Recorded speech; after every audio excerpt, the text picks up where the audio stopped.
Hey YouTube, Captain Mark here from King's Landing Sport Fishing, and today I want to do a video about trolling spoons.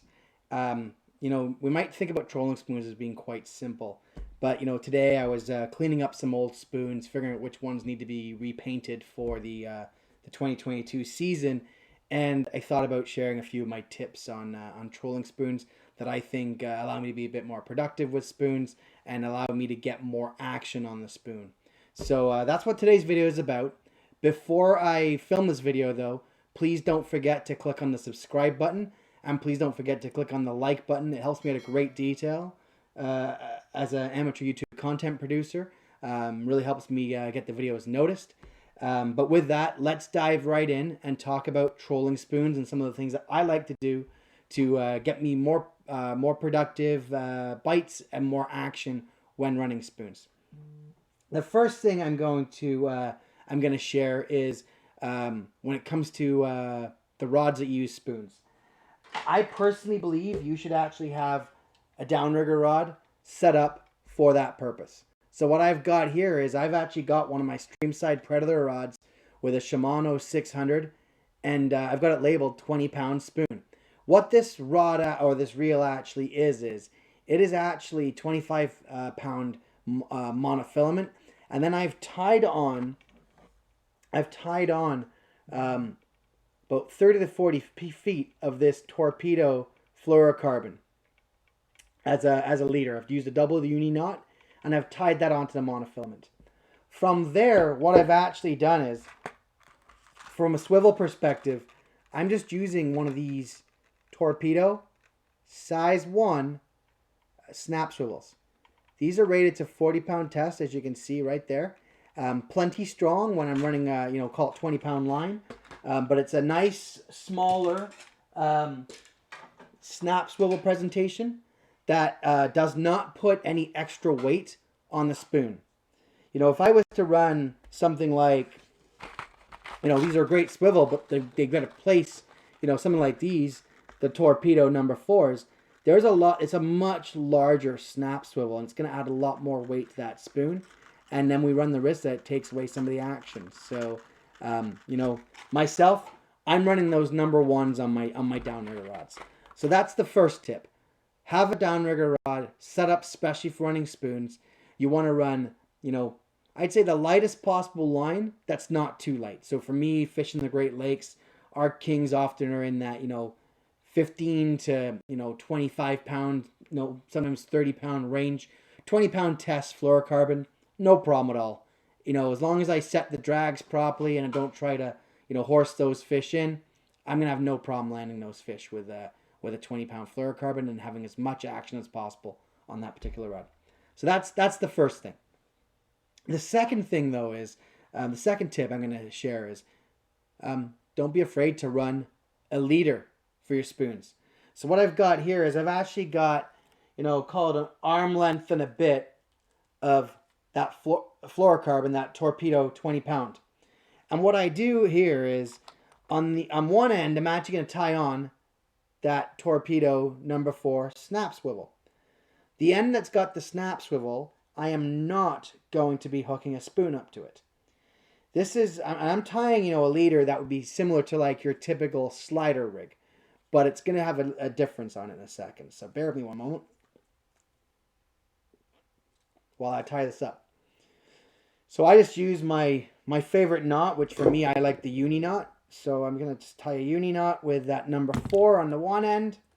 And then on the end that I'm actually going to put the spoon, I am not putting a snap swivel.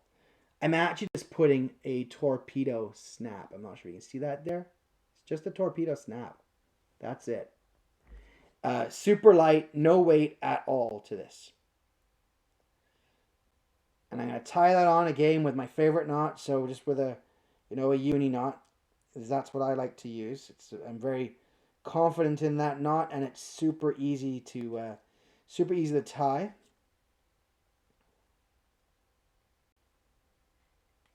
Except for I should have put my glasses on to tie this because I'm having a hard time seeing the clear line on a white desk.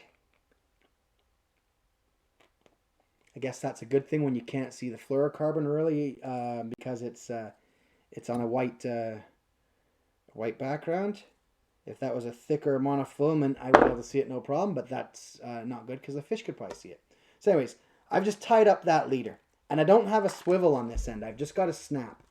And that's the end that I'm going to put on my spoon. So I've got just a, Magnum Carbon 14 UV that I made up, glow on the back, and it's got a Torpedo #1 treble hook. I'm going to just clip that on. And this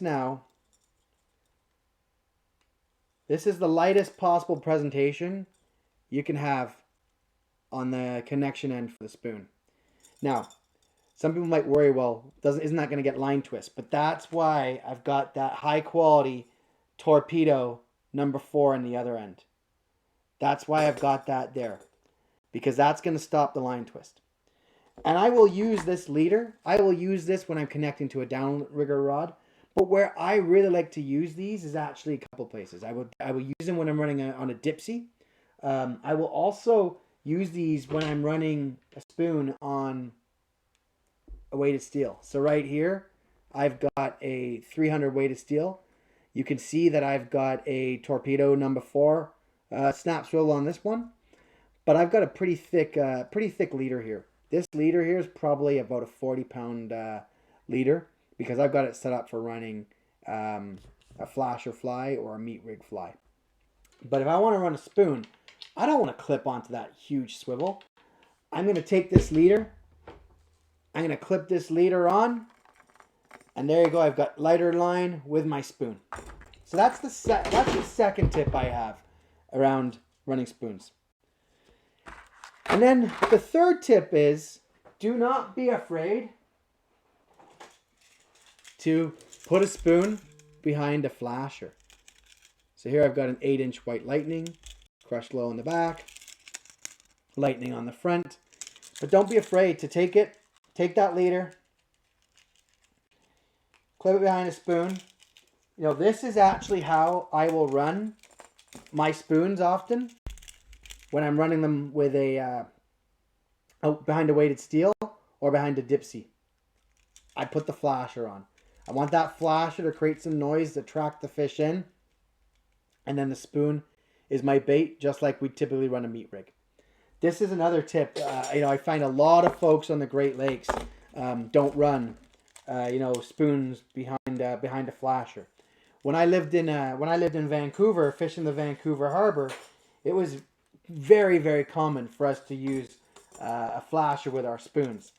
And actually, when I share this tip, these tips, I'd say a big part of the tip is actually from how I used to run them when I was in BC. These are a couple of spoons that I had rigged up from when I was in BC, and you can see we actually have the leader connected right to the split ring, and the spoons are actually tied with leader, and we would just unravel them, clip them onto our flasher, and we'd fish them.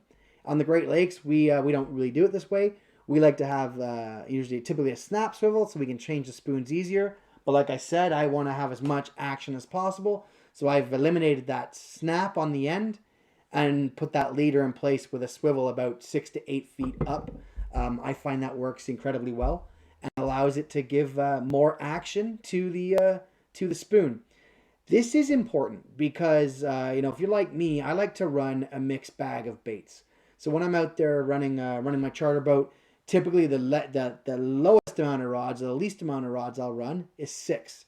And when I'm running 6 rods, typically I'm running 2 with meat, I'm running 2 with flies, and I'm running 2 with spoons. That's what I start out with. If I'm running 8, I might go 3 spoons, 3 meat, 2 flies. But I've got spoons in the mix. But I've got meat in the mix also. So typically I'm trolling slower, 2.0, 2.2. And that's where a spoon presentation with the lowest amount of weight, so you have the most action on that spoon, is a big deal. It makes a big difference. And that's where these Torpedo snaps they work very, very well, because there's really no weight there at all. I would argue these snaps weigh less than the split rings that some manufacturers put on their spoons. So that's a couple of tips. I'd say 2 or 3 tips that I've shared with you today. The last tip I'll share when it comes to spoons, something I was playing around with the last couple of years, is scent. I've been using this Mike's Lunker lotion. It's great stuff. I recently did a video on it as one of my best of 2021, and I was talking about using the scent. Works really well. I like the herring flavor or the alewife flavor. They both work well. I don't put a spoon in the water now without running the Lunker lotion on them. So I hope you found this video useful. If you did, please don't forget to click on the subscribe button and please click on that like button. It helps me out a great deal as an amateur YouTube content producer, and I hope to keep bringing some of these videos to you in the future. Good luck with the 2022 season. Give this a try. Try running the leader without the swivel and just the snap. You will absolutely see you get more action out of your spoons, and I believe you'll put more fish in the boat. Talk to you later, folks. Bye.